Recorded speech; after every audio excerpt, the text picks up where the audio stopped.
الشيطان الرجيم. بسم الله الرحمن الرحيم. الحمد لله رب العالمين،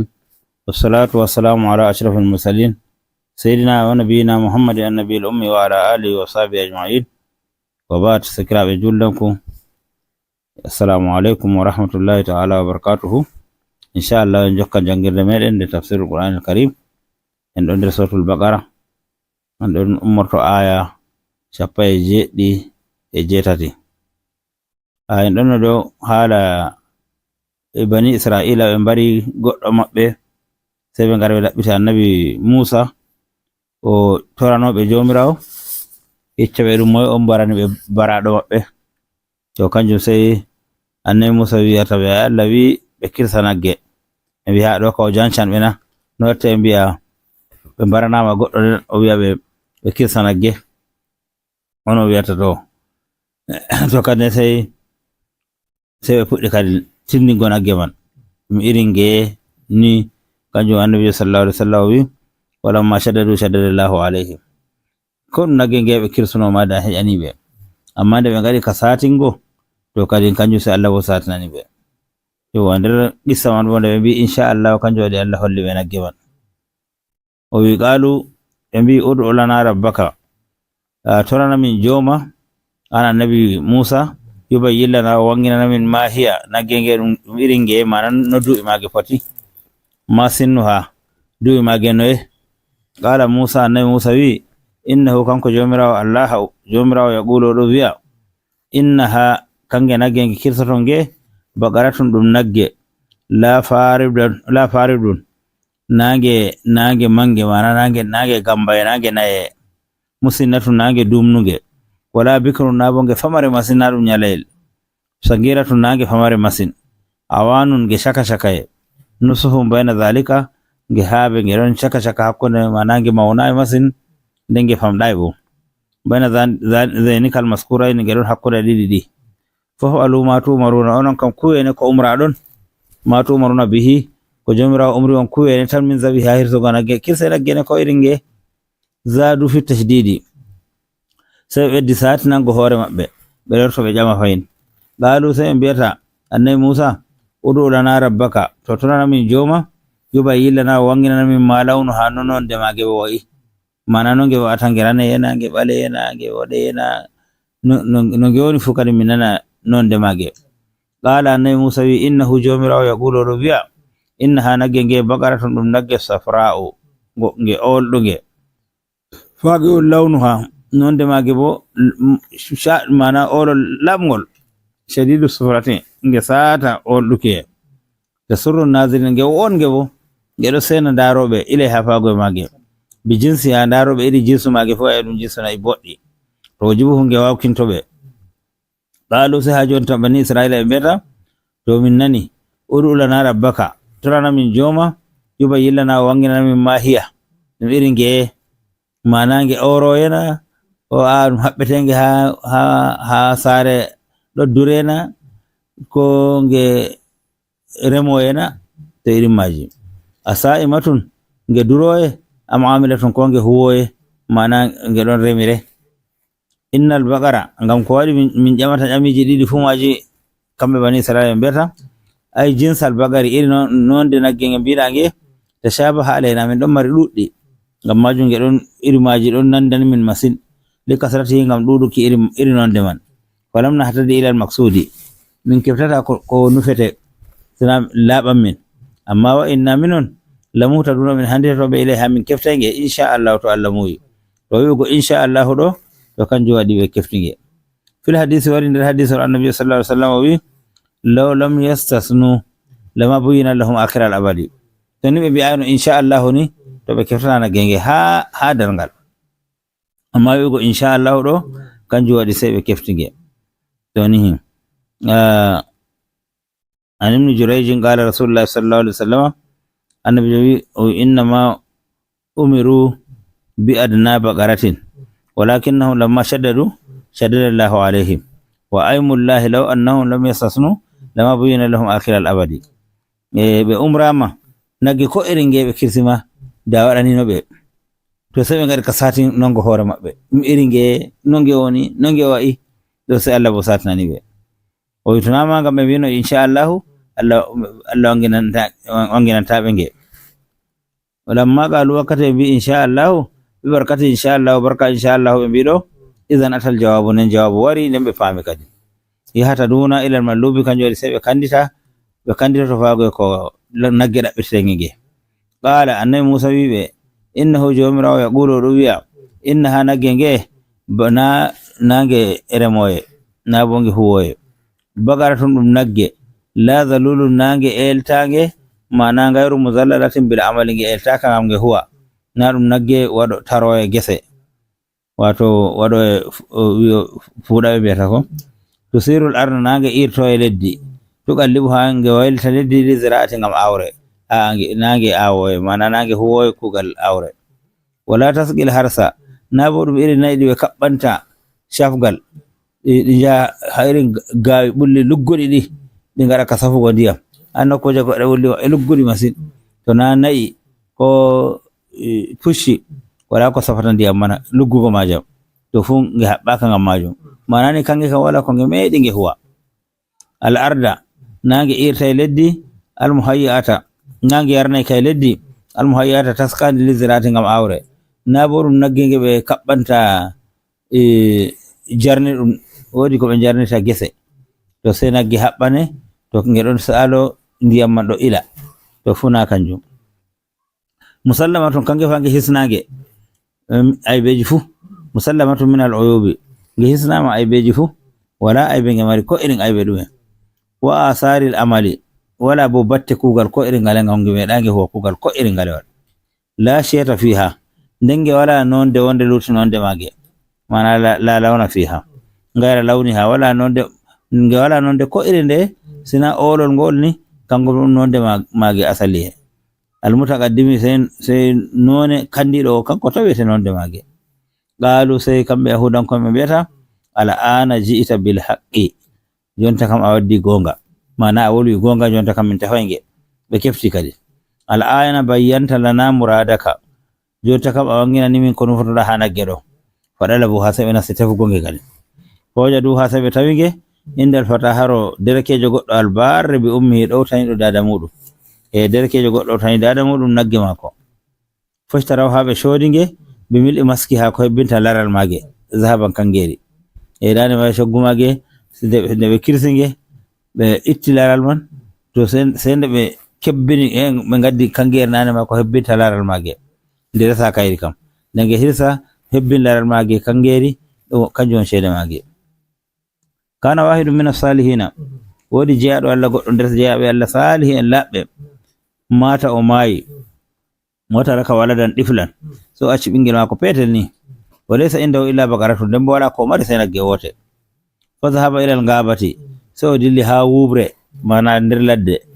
do ha nder ladde wa qala so wiyata ya rabba ibrahima wa ishaqa wa yaquba astawdiu indaka bakarati hadhihi idha kabira waladi sallim halahu so o do'ori do'are nde ɗo o wiya jomirawo jomu annabi ibrahima jomu annabi ishaqa jomu annabi yaquba mi wari mi halfitinte nagge am ngeɗo mi halfitinima nge miɗon mari ɓingel am to ɓingel am mawni mi yiɗi Allah am dokkita mo nagge mako toni baman wi se o ɓawoɗon se o maayi. fana sha alwaladu salihan barran bi ummihi ɓingel gonde ummi selati ɓiɗɗo barkantejo ɗo waniɗo dada muɗum oɗo jaggo iza ja annaharu yahtadibu tun weti nage o ya o teno leɗɗe wala ko ɓe mari o iza ata bil hadabi ba'ahu to o sori leɗɗe mako o soppa leɗɗe mana o fe'a leɗɗe nder ladde se o rondoɗe o wadda to waddi o sora ɗe to sori ɗe waka samanahu salasata aksami se o senda ceede man geɓe tati jismu yakuluhu yebre wore yakuluhu huwa to kayre on nyamdu mako mana kayre on tako o wurdi wa qismu yebre wore yodihi li ummihi o hokka dada mako bo yebre wore nder geɓe tati wa qismu yatasaddaqu bihi yebre wore bo waɗande sadaka banni o wurdi leɗɗe o tenata to waddi o sori leɗɗe go o senda ceede man geɓe tati yebre wore ma o accana hoore mako ngam heɓa ko nyama yebre wore o yarna dada mako yebre wore bo o waɗa sadaka banni o non o jogori wa idha jaa al-laylu to jemma wari do kan nage kadi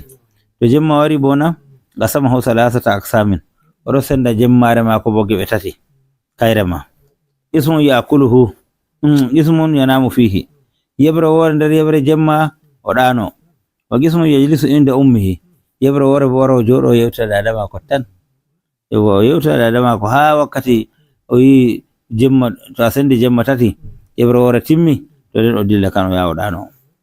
wa ismun yata'abbadu fihi lillahi tabaraka wa ta'ala yebre wore bo so yaha o rewa Allah kadi to wari o jooɗake ha dada mako ɓe kiiri ɓe o yewtiri dada mako ɓe jooɗi bano ko watta to a sendi jemma tati yebre wore sali se o dilla o yaha o ɗano yebre wore se o fina ragare jemma bo o ummo o rewa Allah to ni o jogori banni hatta ashfaqat alayhi ummuhu har dada mako bo yurminimo qala lahu sai wiyatamo to jonta kam hani a yaha a ɗaɓɓita nagge maɗa a anda baba maɗa yarino nagge resni Allah ha ladde kazare to jonta ni ka jaɓa nagge ma dada man wiyatamo izhab ila al-gabati dillu ha wubre kazare fa inna walidaka awda li rabbi ibrahima laka bakaratan hunalika bawa maɗa o resni jomirawo jomu annabi ibrahima o resni ɗum nagge ha ton mana jomirawo jomu annabi ibrahima bawa maɗa resni mo nagge ha nder wubre kazare iza atayta ila al-gabati tayi ha wubre man qul sabi ya rabba ibrahima wa ishaqa wa yaquba sallimni bakarati ngam non o wino o hokki nagge man si tawi ngol kangol wonta ɗum andi faka ɗum an mari nagge man a woni ɓingel oya to bo gadduɗo nagge to nden nagge ma warta tayi sai mbi'a ya rabba ibrahima ya jomu annabi ibrahima wa ishaqa jomu annabi ishaqa wa yaquba jomu annabi yaquba sallimni bakarati Allah mi wari hokkitam nagge am to ngol kangol biyata falamma ata ila al-gabati do wari ha wubre gobo qala hadha o wi ko dare mako wimo fa ja'atul baqaratu sai nagge wurto nder ladde tan sai wari wa qala lahu sai nge wiyatamo irkabni to mi wari amma wa am koten qala wila ay min kam ko mi pat umrore sai to dada am umri am den mi wada o wi ayam to mi wari mi hoosima mi wa'e o wi am to mi wari mi wurtinima mi hodda be ma on o wiyata nagge man o wi dada am to wino mi wa'oma sai mi wa'oma amma wala umrore ma ko jotta ha wa'ago ma ngam man jotta ka sai en dilla tan ummi ma amaratni bir ko biki dada am umrayam mi wa'oma to mi wari qala sai nagge go wiyatamo law rakibtani la ajazta anni wala taqdiru minni ala shay'in deni andi min ma ko wadi mi mami kam mi andi wala umrore dada ma to a lutina umrore dada maɗa a wi wargo maɗa wiɗa ha mbaɗorayam to a wawata korayam mi saldorto bo mi lorto nder ladde am to ni a fotawi wa'ago horayam ha moɗon to nden bo warani a wawatayam ni fa ata bil baqarati ila ummihi so ɗowi nagge go ko ardi nagge go o waddi ha dada mako qala lahu sai dada ma wiyatamo to nde a waddi nagge jonta kam dikka keɓa ngal kuwata izham ila suqi yaruge lumo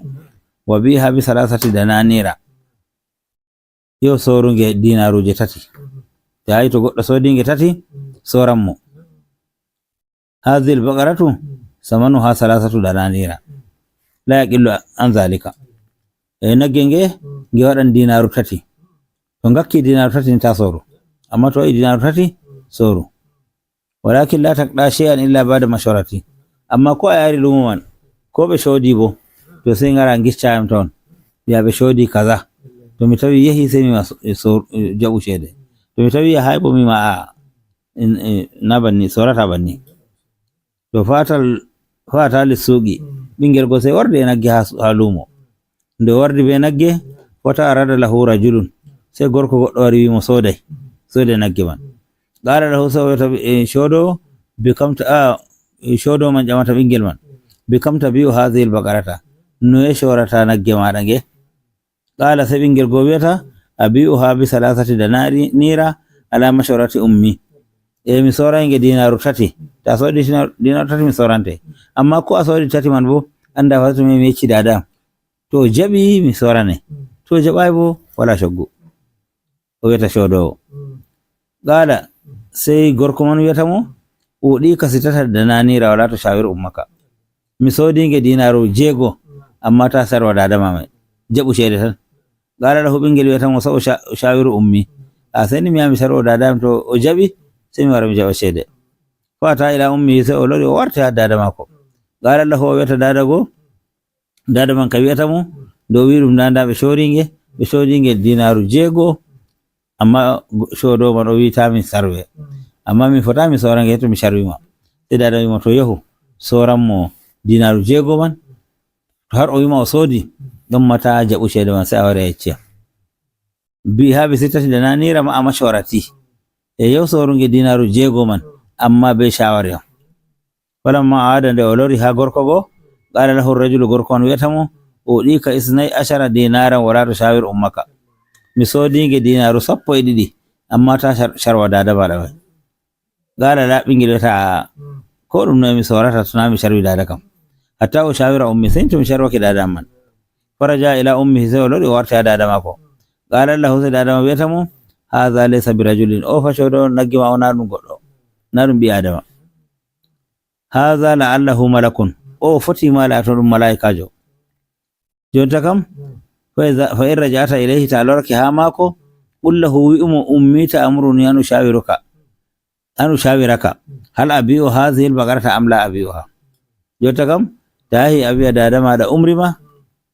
ƴama shawari gorko shodowo man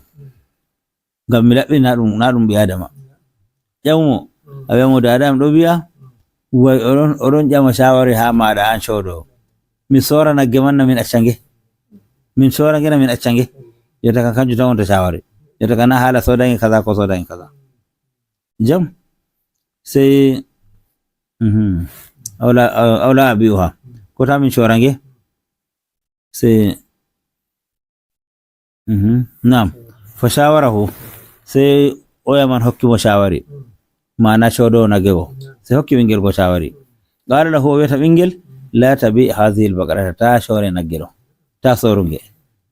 fa an famsik ha indaka yaw sigange horunge sare tan an kam horu nagge ma sare resunge sare fa inna musa sayursilu laka qauman fayashtarunaha wa la tabiha lahum illa bi jildiha min az-zahabi annabi musa jotta ɗon jokkira be yimɓe muɗum e dow qadiya feere amma o tammi yerɓugo yimɓe man ha maɗa ɓe ngaray ɓe shoda nagge ma amma to ɓe ngari mbiyaɓe tona ko hebbinta laral mage kangere ne sorta so to ɓe shodange ko hebbinta laral mage mana nge ɓole ɓe gadda nane mano ɓe keftita ko hebbinta laral daga nge hirsaka ɓe gadda ɓe ɓilange dow sikeli to ɓilinge dow sikeli na ɓe ngiye teddugo mage to ayi ceede kebbinoje laral mage waɗi nge teddugo to sai to ɓe gaddi kangeri man ɓe ɓilindi dow sikeli ɓe tawi ndi waɗi teddugo nagge man to jotta ka nda kangeri ɗo jooɗi nden ɓe kirsange to ɓe kirsinge ɓe ɓolinge ɓe gadda kangeri go ɓe lowa nder laral go sai to ɓe kebbini to nde luttima jam ɓe kosa je maɓɓe to nde luttayi bo to hewayi bo ɓe kebbita to ni on coggu mage to sai fasaru yarlubuna al-bagarata sai lati yimɓe annabi musa ɓeɗon gaɗi ka tefugo nagge go bani israila go allati wasafa lahum musa alayhi salatu wassalam nagge nge annabi musa tindini ɓe nge ɓeɗon gaɗi ka tefugo nge falam yajidu sifataha ɓe ndaari kala nagge fu ɓe tawa luuti tinnore wi'ande illa fi hadhihi al-baqarati sai nde ɓe ngari ha ɓingel go ɓe tawi nagge yogwa to nda ɗum ngeɗo kange annabi musa tindini sai ɓe mbi to ɓe shodange fashtarawha ɓe shoodinge ɓe maskiha ko hebbinta laral mage o huwa jilduha kanjum wiyete masku man ko hebbinta laral mage zaban kangeri ngel wi ngel sorata kangeri kam sai to ɓe shoday ko hebbinta laral mage kangeri ɓe shoodi kamɓe bo haaje maɓɓe oɗo baraɗo ɗo ɓe kefta ɗum moe mbari mo falamma zabahul baqarata nde ɓe kirsi nagge raja'u ila musa ɓe kirsi jota kam nagge ɓe ngaɗi ko Allah umri ɓe sai ɓe lori ha annabi musa go na kanko ɓe ganno ka ƴamugo iringe to jota nagge heɓake bo hirsama wa qalu lahu ɓe mbiyatamo zabahana al-baqarata min kirsi nagge mbiɗamin go qala sai annabi musa wiɓe khuzu lisanaha aw ajaba zambiha warribul mayita bihi faqat fasa yuhya ko fasa yahya sai o wiyata to koce ɗemgal mage ma bo mbi'a ƴiyal wicco mage ajabu zambi zanabi kan ƴiyal wicco mage to ƴiyal wicco mage to ɗemgal mage gotum nder maji to je on tappiron maɗon be majum mana ko ton piron maɗon be ko to ɗemgal mage ma piron mo ɗemgal ma to bo wicco mana ƴiyal wicco man ma pirongal ni maɗo man to o yeɗay o ummoto wi'a o barɗo mo akhadhu lisan al bagarati be koshi ɗemgal nagge wa darabu bihi rajula be je fi gorko go be ɗemgal man faqama sai o ummi sai o Allah wartani mo yonki mako wa awda jode da faguda man amma nde yaade ke o yuwinama o fanni o ɗo faji yam kam ko to yiyama ko rufata ma yonki mako warti wa hadha ma aqarrathu shari'atuna min qalli mawrusan hurriman mirasa ya man katala kai man katala mawrusan hurriman mirasa to ɗum kanjum wonta wato shari'a meɗen ma non no woni to goɗɗo on bari mo ronata o ronta goɗɗo man goɗɗo lati oɗon mari derirawo nden derirawo man bo wala ɓinguel wala tanirawo wala debbo wala baba wala moyma kanko derirawo kanko tan mari kanko tan ronata oɗo man sai oɗo man hafi sai yi bano ta derɗi kon mayayi law o yi balɗe ɗum ɗo gari ka jutugo nden oɗo yiya kanko bo yiɗi o rona sai o lappi o mbari o sanɗi o mbari derɗirawo go to o mbari derɗirawo man ni to o nangama o barteteɗo o ronata go to ni fa zama huwa ɓe kirsina gego wo ma ka adu e faluna ka ɓe ɗaɓɓino ma ɓe giya bano ɓe mbawata ɓe kesange ko waɗi ngam ceede mage caɗi ceede mage ɗuuɗi amma fu ni wi to ndikka ɓe kefta to goɗɗo man sai ɓe kefti ase goɗɗo ɗum ronoɓe mo ɓiɓɓe bappa mako kamɓe mbari mo ñanima kamɓe donaynomo sai ɓe mbari mo ɓe ndasi mo ɓe kori mo nder fattude wonde ɓe cakkini mo nde weeti bo kamɓe doggi dilli jehi ha kiita ɓe mbina fattude kazare mbarani ɓe bawa maɓɓe bappa maɓɓe kadi derɗi ɓe ɓinguel bappa maɓɓe to jam to nde kayi banni wurti ɓe kefti nda mbarɓe man ɓe kadi ɓe don gowa ɓe mbari ɓe bo to ni wa iz qataltum nafsan siftore wakkati mbarɗo yonki faddara atum gerɓidirɗon fiha ha wargo ngo ha yonkiɗo ɓe mbi'a ɗum ɓe to mbari mo ɓe mbi'a ɗum ɓe to mbari mo wallahu mukhrijun on andana jomirawo kam o gurtinowo ma kuntum taktumuna ko latinoɗo on ɗon cuuɗa ay ko nyukkinton cuuɗoton ɗum Allah kam ɗo wanginayi ɗum nda o wangini oɗo be hoore mum mayiɗo kanko ummi wi nda barɗo mo ay timmi faqulna jomirawo sai mbimi bani israila idribuhu piye mayiɗo algatila baraɗo o ɓe baadi ha e yogga mage mana nder terɗe nagge go hoca terde wonde firamo kanjum ɓe mbi ko ɗemgal mage o mbi a ƴiyal wicco mage fadu riba bili sani ha o fira ɗemgal mage aw ajabi zambi ha o mbi o firama ƴiyal wicco mage ajabi zanabiha fa hayya sai o yeɗi bo wa qala o wi qatalani fulanun wa fulanun ibna ammihi o wane be wane kamɓe mbariyam kamɓe wonno ronoɓe mo